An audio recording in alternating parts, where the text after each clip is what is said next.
Back with us on the SportsMax Zone. The former head of World Athletics, Lamine Diack, was today convicted in a court in France on corruption charges. The 87-year-old was found guilty of taking about $4 million in bribes from athletes in return for orchestrating the cover-up of test results that enabled them to continue competing, including at the 2012 London Olympics. Diack was also found guilty of accepting Russian money to help finance the political campaign of President Macky Sall. In 2012, Macky Sall is the current president of Senegal. The presiding judge said today that Diack's actions had undermined the values of athletics and the fight against doping. He was handed a 4-year prison sentence, 2 of which have been suspended, and he has been fined almost $600,000.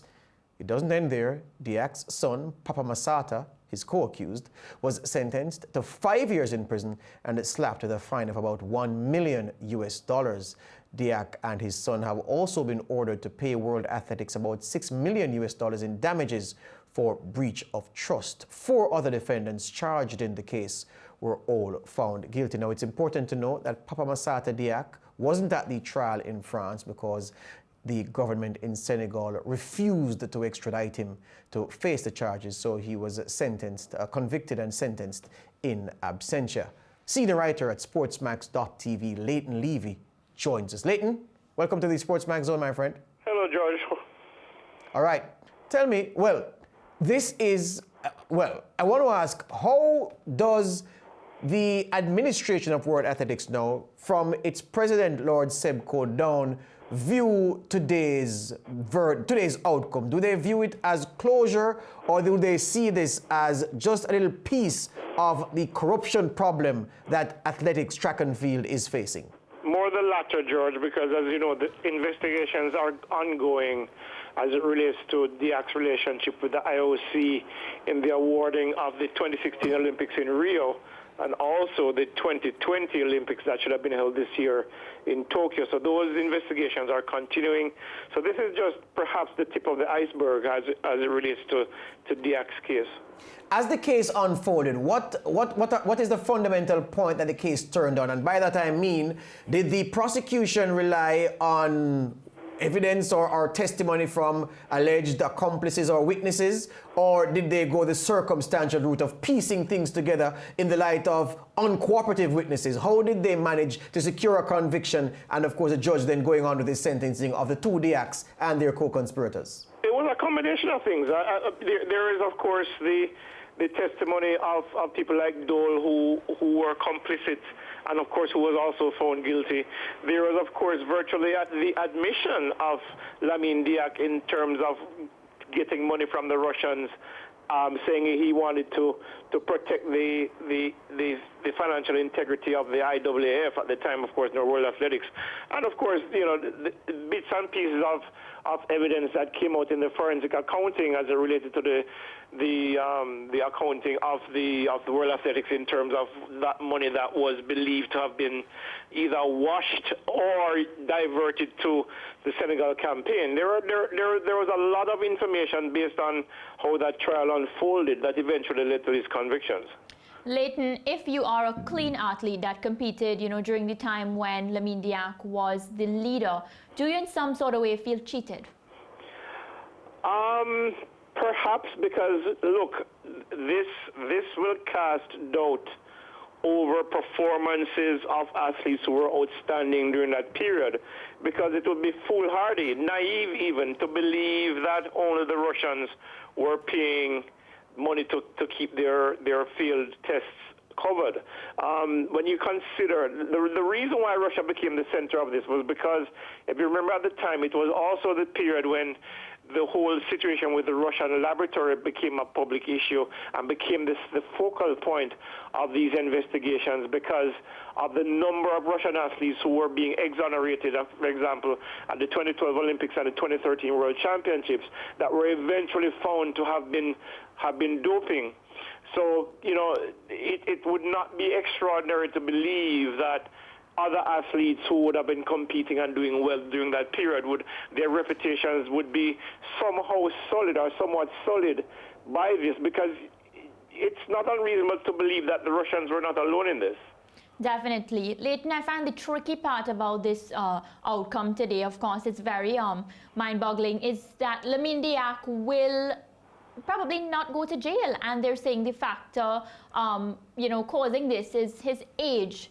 Do you think that he would learn any sort of lesson, or those looking on that have any sort of intention to cheat, do they really learn a lesson from this outcome? Oh, it's hard to say. You remember these guys were, fattening their pockets over a period of time where I think, at 86 years old, 2 years of the 4 years would have been suspended. So Diack would probably be in a low security facility for 2 years, depending on his health situation. Also, you have to remember that the World Athletics had been awarded $16 million. I think it's euros. I'm trying to remember, but $16 million for damage of reputation and to try to recover some of that money that was defrauded from the organization or funneled away from the organization that would have gone into development programs. Also, you remember that the IAAF or World Athletics took a significant hit from this because Adidas withdrew their sponsorship, which is about $33 million over 4 years, which eventually caused them to then pretty much eliminate the World Under-18 Championships from their annual, their roster. So it had a significant impact. As to whether those involved were guilty, I don't know whether or not these people have that kind of conscience. It's hard to say. Leighton, I'm going to ask a question that I've not wired myself to think this way, but events, especially in recent times, have caused me to now be thinking this way, and that's why I'm going to frame the question. Let me background it by reminding you of what João Havelange, the former FIFA president, was accused of in his time in office, what Sepp Blatter, his successor, was accused of in his time in office, what several white administrators of major sport have presided over under their watch. We know that none of them has faced the fate that Lamine Diack, a black Senegalese, is facing. So the question is obvious, Leighton. If Lamine Diack were white, do you think we'd be here talking about a conviction and a prison sentence? George, that was when I saw the story come up on my feed this morning. That was the first thing that popped into my mind. When you look at the cases that have gone on with FIFA, even the IOC in years gone by, it makes you wonder whether or not the justice system globally is skewed against people of color. Because here we are, what Lamine Diack has been accused of is nothing that Blatter has not been accused of, and worse. Yet, one man is going to prison, and the other pretty much is walking around free today. So the obvious answer is yes, George. I do believe that in some way, whether it was a significant factor in the determination of the sanction, that color had something to do with it. Absolutely so. Just before you go, Leighton, I want you to be here when he reacts. Tina Best, the question that I just put to Leighton about the blackness of sports administrators who are brought down, who are shamed, who are convicted in a court, when we can spend 2 hours here and talk about the crimes or the alleged crimes under the watch of white administrators and no similar fate befalling them. What does it say about the kind of world we live in, Tina Best? I mean, you can see what's going on in the world, brother. Once you got darker skin, if you come from a lower ethnicity, as they say, with the color of your skin, you're always going to become second-class citizens. What Sepp Blatter and what those guys did with the FIFA is worse than what he did with the IOC. But at the end of the day, the world we live in, they're always going to throw the buck at us. And, it's something that I would love to see change. But it's the world we live in, and we just have to make smarter and better decisions when we are given the opportunity to lead such a big international organization or organizations. I just think that we just can't be greedy, because we know if we get caught, it's going to happen. So it's shameful, it's hurtful, by the end of the day, injustice anywhere is injustice everywhere. There you go. And Leighton, just before you go, Leighton, the mission and the avowed mission of Lord Coe to clean up athletics, and athletics needs a lot of cleaning up. You and I may be seconded from SportsMax to help with that process. It needs so many hands. Do you think that today's verdict assists that process in any way, or are we still at square one?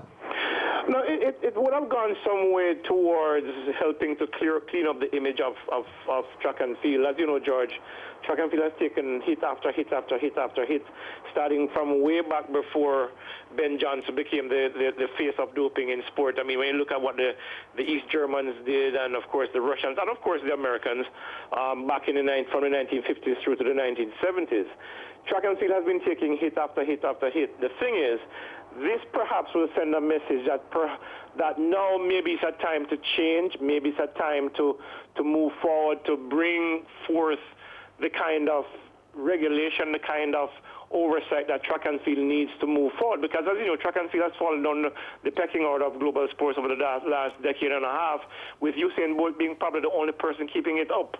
Now that he's gone, it's essential now that they send the message that the time has come now for us to change course. When you consider the fact that, after losing Adidas just a couple of years ago, the World Athletics just managed to negotiate the Wanda Diamond League sponsorship, which is over 10 years, which means it's probably now on the right footing in terms of the perception, but there's still a long way to go in terms of ensuring that the sport meets the integrity test, the smell test that so many people, have been, it's been reaching for decades now in terms of the smell test when it comes to integrity in track and field. Excellent. Leighton Levy, senior writer, SportsMax.tv.